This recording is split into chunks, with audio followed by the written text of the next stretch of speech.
তো hello guys, দেখতে পাচ্ছ আমরা রেডি টেডি হয়ে বেরিয়ে পড়ছিলাম, কারণ বিছনাপাতি বাসি বিছনা টিছনা থুয়ে আমরা যাচ্ছিলাম রেশন দোকানে। আর যেহেতু আজকে হলো মার্চের 9 তারিখ, তো তাই আর কি এখন একটু লাইটটা নিভিয়ে আমরা চলে গেলাম, বেরিয়ে বললাম। আর সোনামা আগের থেকে রেডি হয়ে রাস্তার সামনে চলে যাচ্ছে।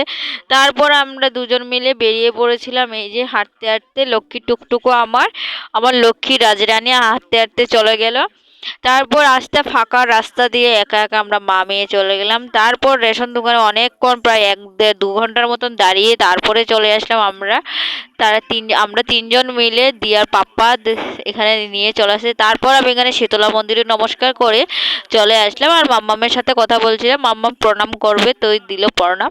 তারপর চলে এসে আমি কিন্তু এই যে জল, যেহেতু আমি রেশন দোকানে জল কিনেছিলাম সেটাকে আর কি আমি খাচ্ছি।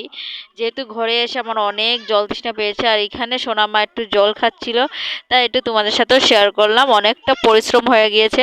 আর এদিকে ঘরে দুয়ারের অবস্থা খারাপ, সেগুলো গুছিয়ে টুছিয়ে তারপরে চলে আসলাম। ওই যে সকালে যেটা ম্যাগি বানিয়েছিলাম বাবুর জন্য, সকালে যেহেতু আজকে সোমবার, তাই আমার স্নান শেষ, সব শেষ, তো তাই আর কি ম্যাগিটা সিদ্ধ করেছিলাম যেটা, সেটা আর কি খেয়ে নিলাম। সকালে যেহেতু স্নান টান করার পর তো আরও অনেক কাজ কমই থাকে, তো আর কি করলাম, যেহেতু কাপড় টাপড় আছে ধোয়া, তো করতে লাগবে। আমার কাজ তো সংসারে কম থাকে না, বেশিই থাকে। তো তাই যাই হোক, আমরা মা মেয়ে মিলে ম্যাগিটা খেয়ে নিলাম। তো মা মেয়ের নাম আর কি, মার কাজ, মেয়ে খাচ্ছি মা।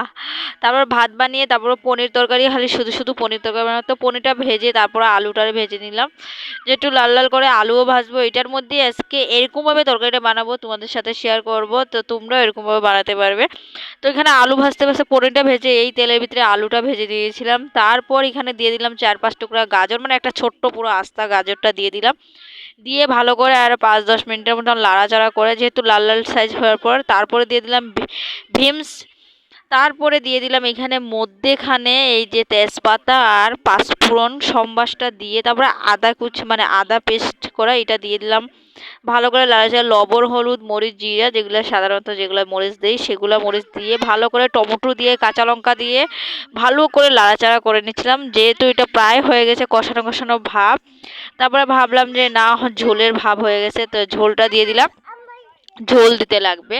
তারপর আর কি পনিরটা ছেড়ে দিয়ে তারপর দিলাম এখানে হলো ধনেপাতা, তারপরে গরম মশলা দিয়ে ভালো করে তরকারিটা ভালো করে আর কি নামিয়ে নিলাম। মানে প্রায় হয়ে গিয়েছে, আর 5 মিনিট ধরলাম, কিন্তু একটু 5 মিনিট লাগবে না, 2 মিনিটের মতন রেখে দিয়েছিলাম, তারপর হয়ে গেছে মোটামুটি। এরকম করে লাড়াচাড়া করতে করতেই হয়ে গেছে। তারপর নামিয়ে নিলাম, নিয়ে খাওয়া দাওয়া আমরা কমপ্লিট করার পর তারপরে দিয়ার পাপ্পা এখানে বসে, প্রায় 1টা 40 বাজে, তখন আমরা ঘরের লাইনের মাল প্যাকিং করতে বসেছিল।